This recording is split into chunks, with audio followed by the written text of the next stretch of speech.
Baik, Assalamualaikum warahmatullahi wabarakatuh.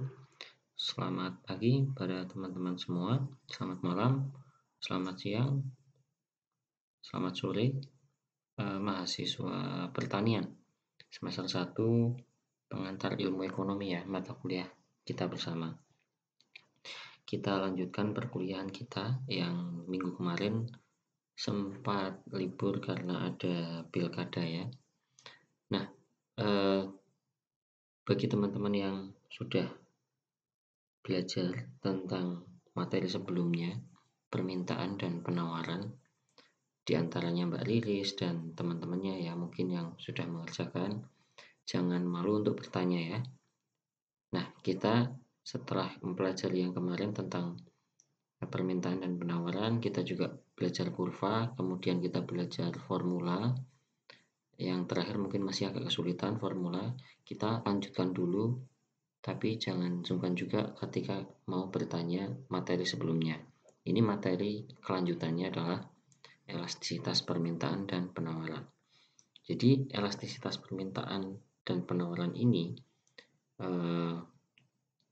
adalah dampak dari sebuah permintaan dan penawaran sebelumnya, atau bisa disebut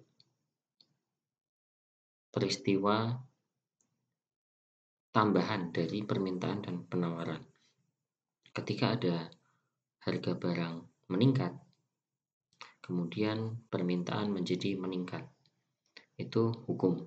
Permintaan menjadi menurun, hukumnya kan seperti itu. Tapi seberapa besar penurunan permintaan dengan jika dibandingkan peningkatan barangnya, itulah yang dinamakan elastisitas permintaan. Kemudian jika harga barang meningkat, penawaran akan meningkat. Tapi seberapa besar perbandingan antara peningkatan permintaan dengan peningkatan penawaran, itulah elastisitas penawaran. Nah, konsep ini membantu kita untuk mengetahui seberapa peka sebuah barang terhadap perubahan. Ya. Seberapa sensitif permintaan, seberapa sensitif penawaran yang ditunjukkan dengan kuantitas barang terhadap perubahan harga yang pertama ya. Digunakan memang untuk mengukur respon dan kepekaan variabel jika terjadi perubahan variabel bebas. Maksudnya jika kita anggap variabel terikatnya adalah sebuah komoditas beras ya, ada beberapa variabel bebas dari variabel beras, misalkan harga, ketersediaan, kualitas, kemudian iklim dan lain sebagainya, itu akan mempengaruhi variabel terikat yaitu beras. Misalkan contoh variabel bebas pertama adalah musim ya, variabel bebas kedua adalah harga, variabel bebas ketiga adalah selera. Nah, ini seberapa peka, apakah yang paling peka itu harga, apakah musim, apakah selera yang mempengaruhi meningkat atau menurunnya variabel terikat beras ya. Nanti kita akan pelajari itu di metodologi penelitian, ini gambarannya saja. Besar kecilnya kepekaan tersebut dapat dilihat dari besarnya angka koefisien elastisitas atau indeks elastisitas. Dan nanti ada angka yang menunjukkan tingkat elastisitas itu diwujudkan dalam bentuk formula.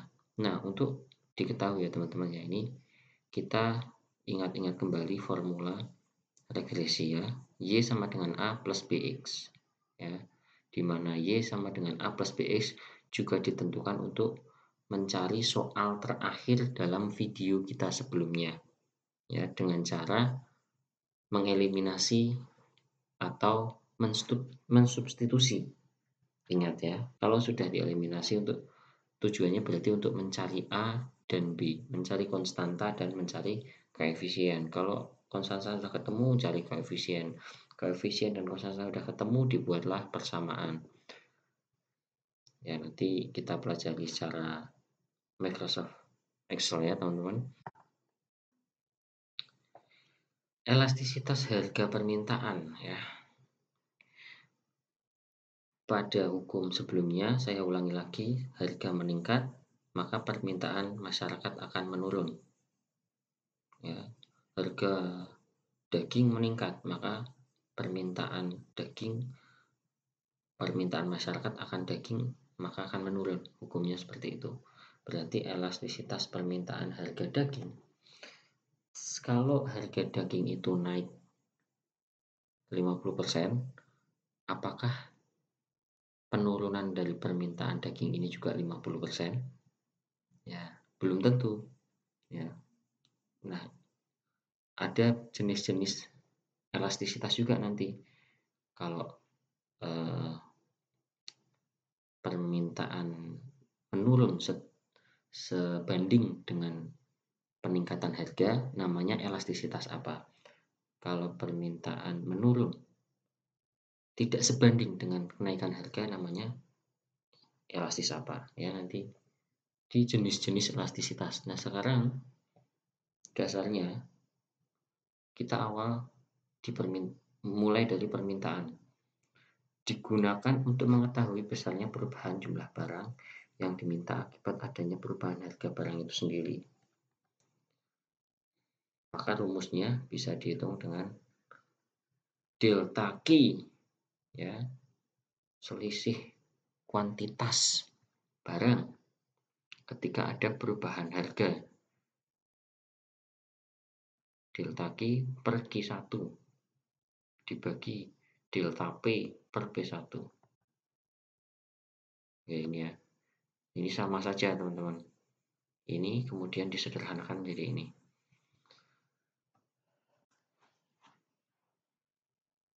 ED itu elasticity demand, ya. Elastisitas permintaan. Karena ini harga, maka diwakili oleh P, ya, price. Ini contoh produk yang elastis dan inelastis.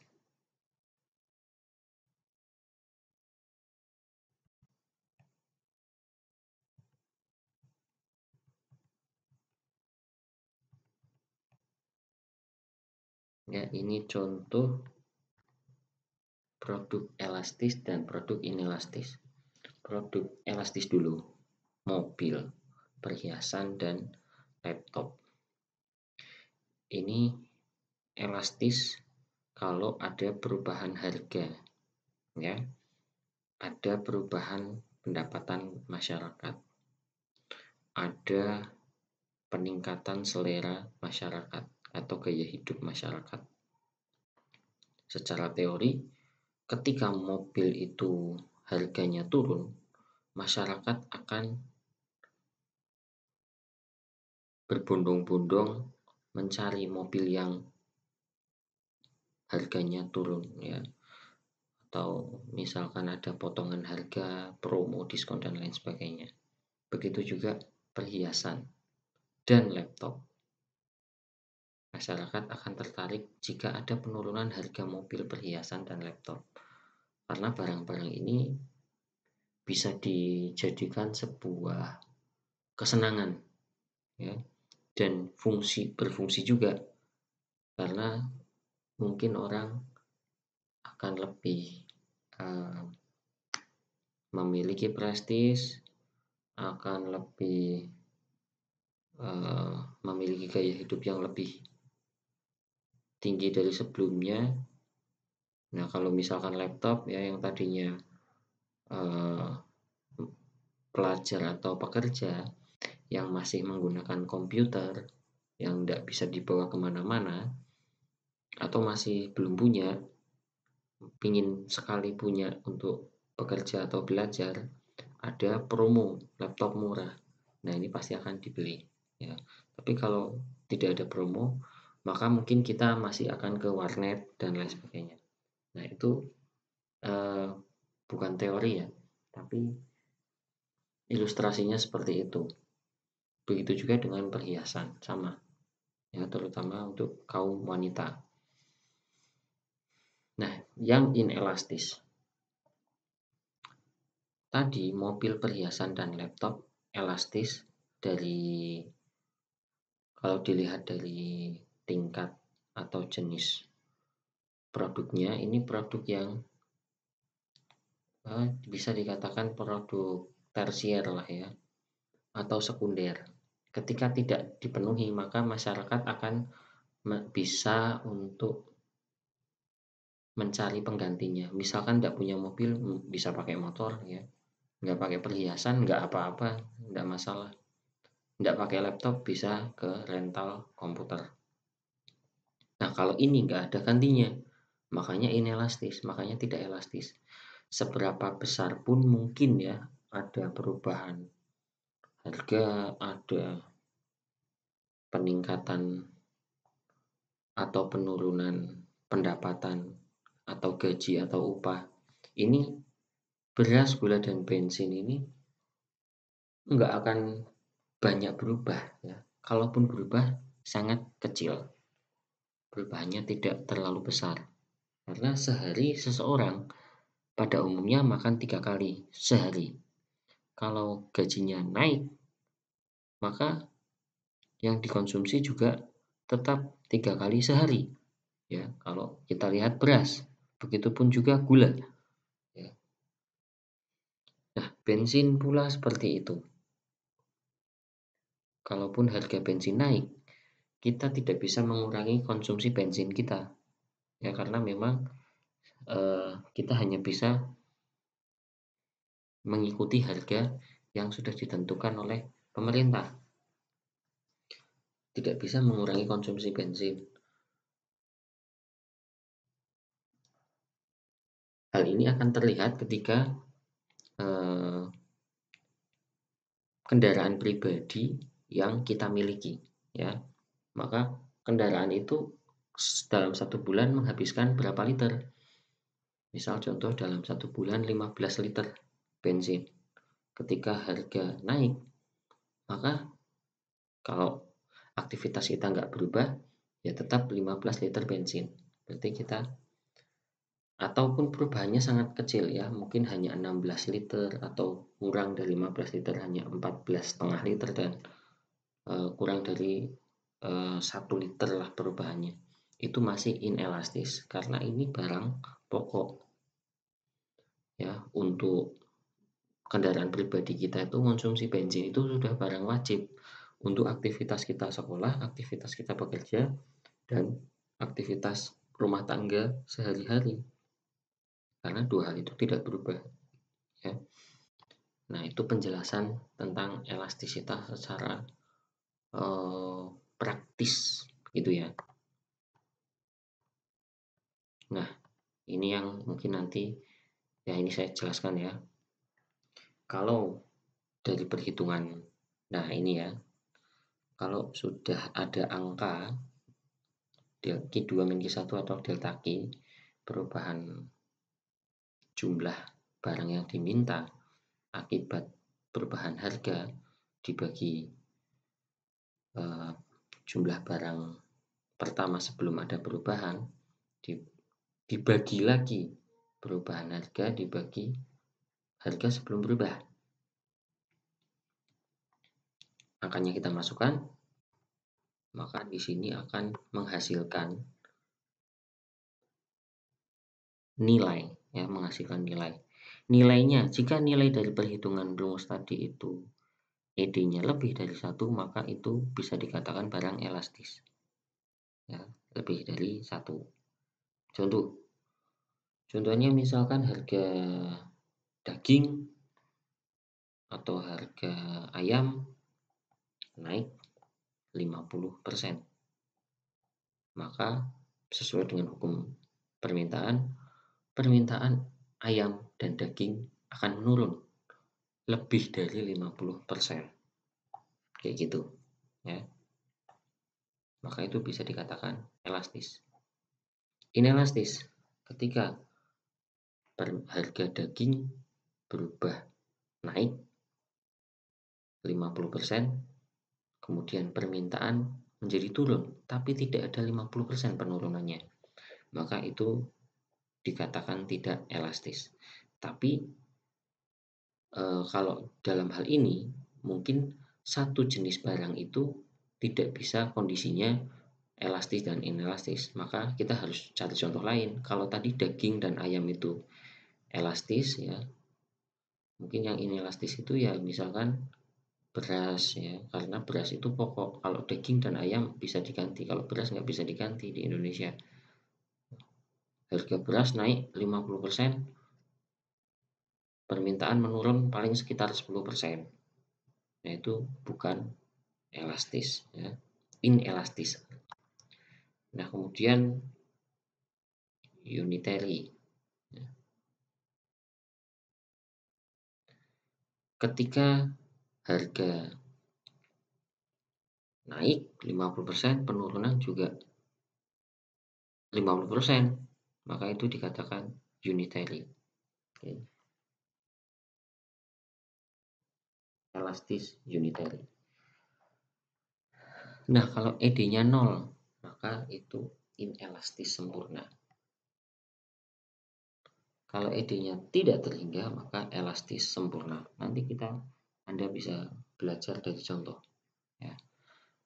Kalau digambarkan di sini berdasarkan kurva, maka dua kurva ini mewakili yang satu elastis dan yang satu inelastis. Ya, kita lihat harga perubahannya itu dari P1 ke P2 ya. Ini P1, ini P2. Tapi Q1 dan Q2-nya sangat jauh ya. Pada harga P1 kuantitasnya sekian. Ya, misalkan ini katakan saja 10. Kuantitasnya ini 50 ya. Kemudian naik sedikit 12. Q2-nya turun menjadi 40. Nah, ini dikatakan elastis. Ya, kita lihat aja ini perubahan sedikit menyebabkan penurunan barang yang banyak. Kuantitas menurun banyak. Inelastis. Kita lihat bedanya. Kenaikannya tinggi dari P1 ke P2. P1 kita tarik garis sini kan Q1-nya di sini. Ya, P1, Q1-nya di sini dan P2, Q2-nya di sini. Ini turun akibat kenaikan harga. Tapi jika kita lihat jarak di sini, ini misalkan harganya 10 naik menjadi 19. 10 kemudian Q-nya itu 20. Terus naiknya 19, turunnya hanya mungkin 3 jadi 17 kuantitasnya. Nah, itu inelastis karena kurang dari satu. Satu apanya? Ini skala 1 di sini ya, skala 1 di sini. Kalau ini sama berarti unitary. Ya. Kalau misalkan tidak berubah, Q-nya tetap di sini, berarti inelastis sempurna. Seperti itu. Kalau kemudian sangat landai, ya ini kan landai ya. Ini bisa lebih landai lagi, bahkan mendekati 180 derajat. Berarti itu bisa disebut elastis sempurna. Begitu teman-teman ya. Ada lagi selain elastisitas harga, ada elastisitas pendapatan. Nah, ini sedikit berbeda. Elastisitas pendapatan rumusnya sedikit berbeda. Ya, di sini delta Q dibagi setengah Q1 plus Q2. Kalau tadi delta Q dibagi Q atau delta Q dibagi Q1. Kalau di sini delta Q dibagi setengah Q1 plus Q2. Sama ya, Q1 dan Q2 itu maksudnya Q1 sebelum ada perubahan. Perubahan tadi harga, ini pendapatan, berarti Q1 sebelum ada perubahan pendapatan. Q2 setelah ada perubahan pendapatan. Bisa naik, bisa turun. Nah, pendapatan ini berarti EJ. Ini EJ itu elastisitas yield ya. Nah, ini income. Income pertama atau gaji. Gaji yang pertama itu Q-nya ya 1, I1, I1. Kemudian I2 berarti ini ketika gaji naik atau ketika gaji turun. Ini juga diperlakukan sama dengan perhitungan Q. I2 min I1, gaji setelah kenaikan atau penurunan dikurangi gaji awal, ya, dibagi setengah kali, ya, dibagi setengah kali I1 plus I2, disederhanakan menjadi delta I per setengah I1 plus I2. Kita lihat nanti contohnya, ya. Dan saya kira ini bisa dicoba, ada soal di slide terakhir. Saya selesaikan dulu 4 konsep elastisitas yang ada dalam ekonomi mikro. Selain tadi elastisitas permintaan, harga penawaran, ya, harga permintaan itu berarti elasticity demand, elastisitas harga berarti elasticity supply, ini harusnya ES, ya,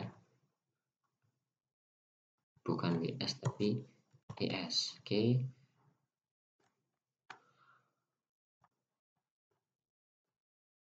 Kemudian elastisitas silang berarti elasticity cross. Elastisitas silang ini misalkan contoh seperti ini, ya teman-teman, ya.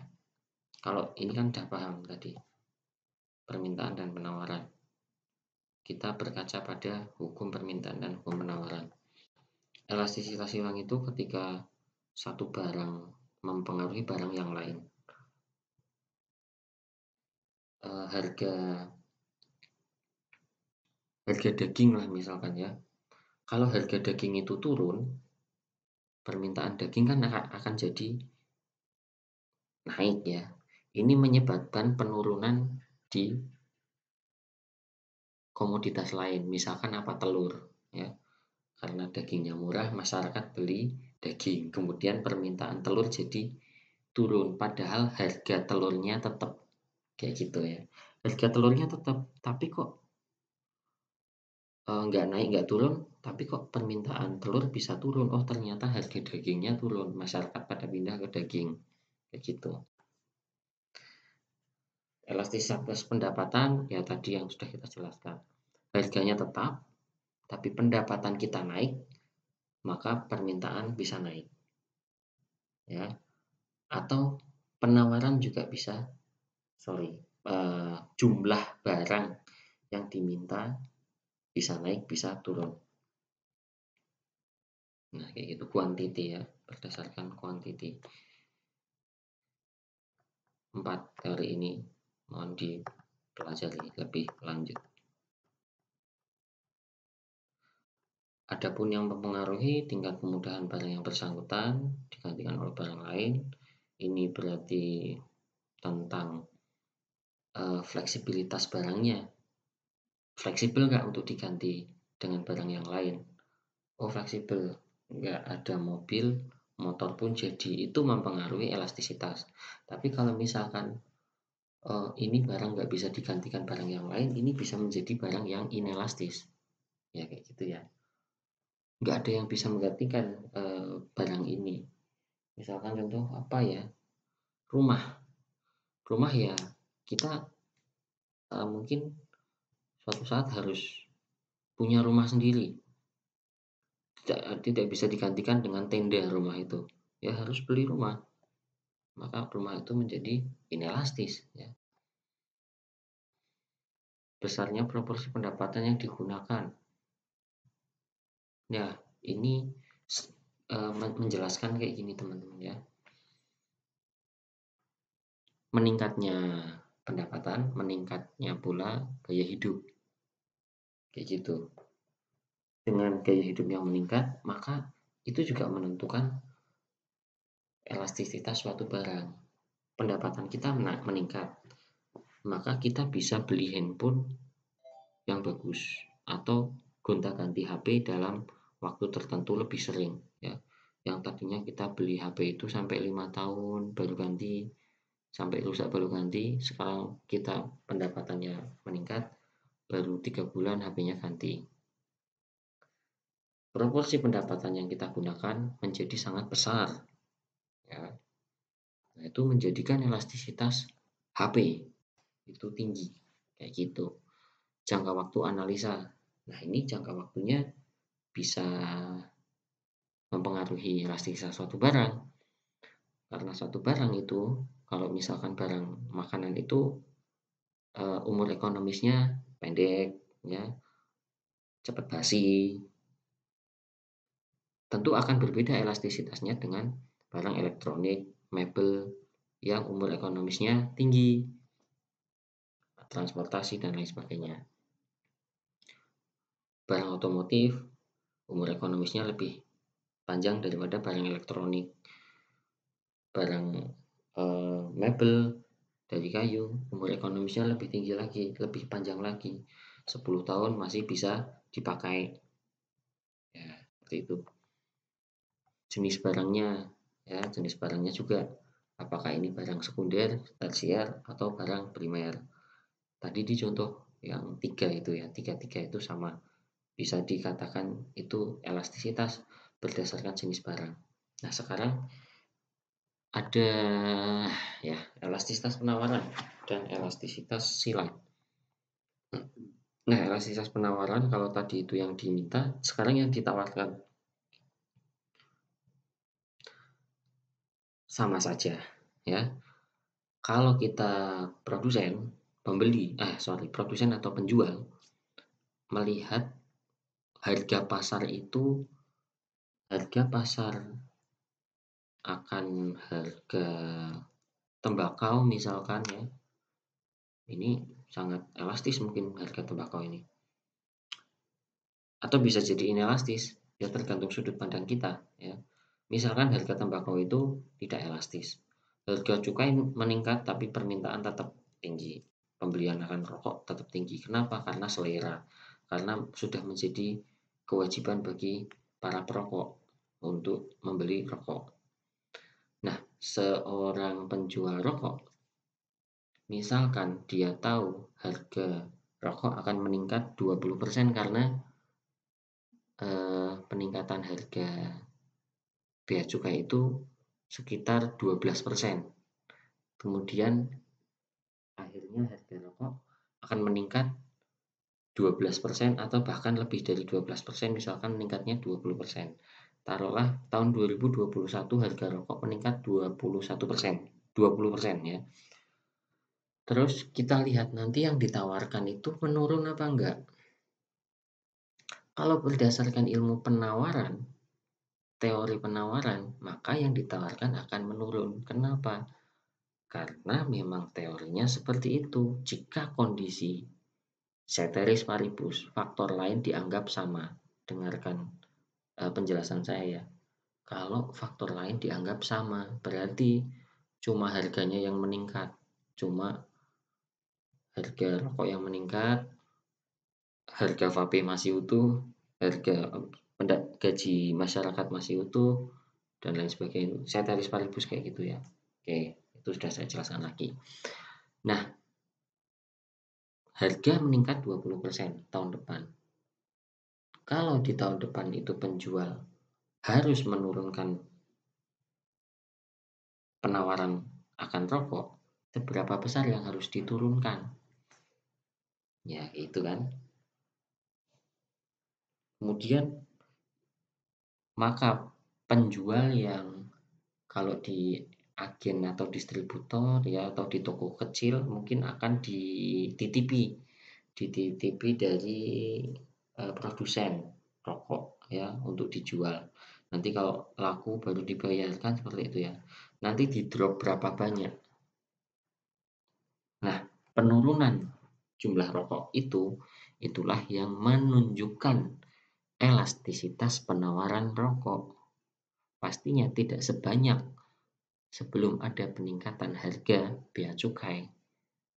Ya, tapi apakah penurunan itu signifikan atau tidak? Kalau misalkan signifikan berarti itu elastis. Kalau tidak signifikan, penurunannya berarti inelastis. Nah, ukurannya ya tadi, kalau lebih dari 1 ya elastis, kurang dari 1 ya berarti inelastis. 1 berarti uniter, ya kan? Kalau ada yang elastis sempurna dan ada yang inelastis sempurna. Yang mana? Jangan-jangan sama sekali nggak menurun dengan harganya. harga cukai meningkat 12%, kemudian harga rokok bisa sampai 20% peningkatannya. Tapi yang di drop ke warung masih utuh. Berarti itu inelastis sempurna itu. Kayak gitu penjelasannya ya. Oke. Nah, rumusnya ini hampir sama dengan rumus elastisitas pendapatan ya. Ya kayak gini. Dari ketiga ini ya. Oke. Karena sama, saya kira nggak perlu saya jelaskan lagi ya. Kita langsung ke elastisitas silang. Elastisitas silang tadi ya penjelasannya. Ketika harga telur tetap tapi permintaan menurun, itu karena ternyata harga dagingnya turun, masyarakat pindah ke daging semua. Nggak semua ya, masih sebagian besar. Maka di sini ada dua barang ya. Dua barang. Barang satu itu X, barang dua itu Y. Atau sebaliknya, bebas. Kayak gitu. Nah, di sini telur itu X, daging itu Y. Yang berubah harganya ya. Yang berubah harganya itu daging. Nah, mana buktinya? Lah ini ya, Y itu kan daging. PY1 berarti itu harga daging sebelum naik. Ya kan? PY2 harga daging setelah naik atau turun. Anggap saja ini naik ya. Kemudian dibagi, ya ini perhitungannya sama ya. Saya pastikan Anda sudah bisa kalau seperti ini. Nah, ini faktor yang di atas ya. Penyebutnya, faktor penyebut. Nah, ini QX. QX itu berarti kuantitas telur. Ya, karena X tadi kan telur. QX1 berarti kuantitas telur sebelum telur itu menurun akibat penurunan atau perubahan harga daging. Tadi kan harga dagingnya berubah ya. Kalau dagingnya turun harganya, maka telur akan turun. Kalau daging naik harganya, maka telur akan naik. Ini diwujudkan dengan ini. Kalau ini misalkan PY2-nya turun, maka QX2-nya ikut turun. Ya. Bukan di sini, saya ulangi lagi, di sini bukan harga telur. Ini harga daging. Nah, ini bukan kuantitas daging, ini kuantitas telur. Makanya itu silang. Ya. Walaupun PX-nya atau harga telurnya tidak berubah. Ya. PX aja, nggak ada PX1 atau PX2, adanya PY1, PY2. Nah, ini disederhanakan menjadi rumusnya seperti ini. Elasticity cross, ini salah lagi ya. Saya perbaiki dulu supaya tidak bingung.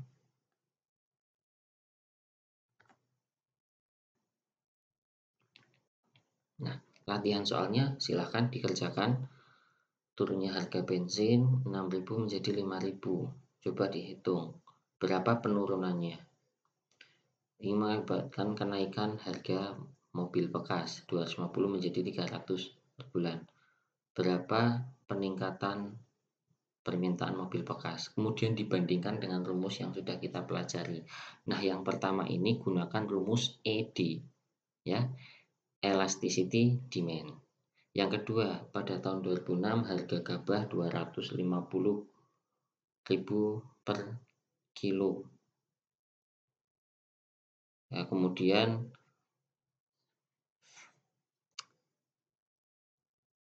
saya ganti dulu kilo aja ya.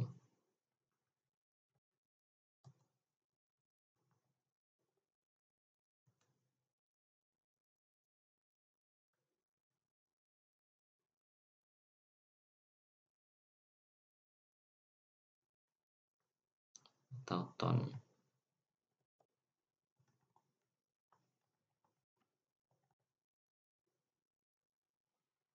Kintal.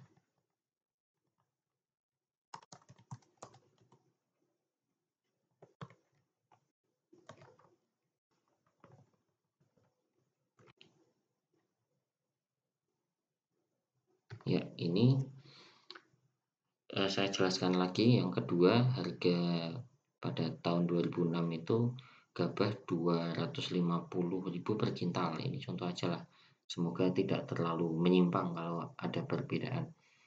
Kemudian tahun 2007 harganya naik 270.000 per kintal. Ini harga gabah. Kemudian permintaan beras per tahunnya